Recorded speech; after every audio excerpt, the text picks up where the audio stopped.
Dalam lawatan selama 2 hari di Cina, Presiden Prabowo Subianto membawa hasil positif, yakni investasi senilai lebih dari 10 miliar dolar Amerika Serikat atau setara dengan 156 triliun rupiah.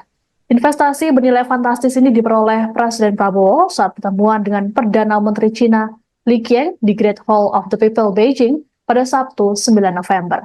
Pertemuan ini jadi momen penting kedua negara dalam memperkuat hubungan strategis termasuk di bidang ekonomi. Prabowo sendiri menyatakan bahwa Indonesia menganggap Cina sebagai teman yang sangat penting dan mitra penting. Bukan hanya untuk sekarang, tapi juga untuk masa depan. Sementara itu dalam pertemuan dengan Presiden Xi Jinping, Prabowo menyampaikan terima kasih atas dukungan Cina ke Indonesia sebagai investor. Adapun pemerintah Cina menyatakan dukungannya terhadap program makan bergizi gratis di era pemerintahan Presiden Prabowo. Dukungan ini ditandai dengan kesepakatan pendanaan Food Supplementation and School Feeding Program in Indonesia.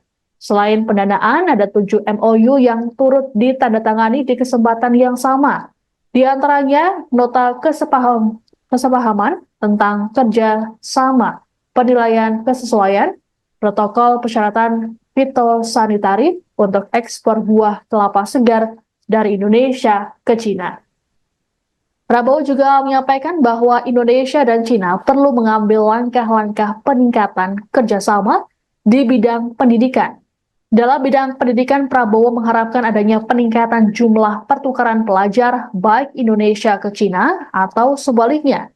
Selain itu, Prabowo juga menyampaikan minat pemerintah untuk belajar dari Cina dalam hal pemberantasan kemiskinan. Adapun lawatan Prabowo ke Cina berlangsung dari tanggal 8 hingga 10 November. Setelah mengakhiri perjalanan di Cina, Prabowo melanjutkan kunjungan kenegaraannya ke Amerika Serikat pada 11 hingga 12 November. Download Tribun X sekarang, menghadirkan lokal menjadi Indonesia.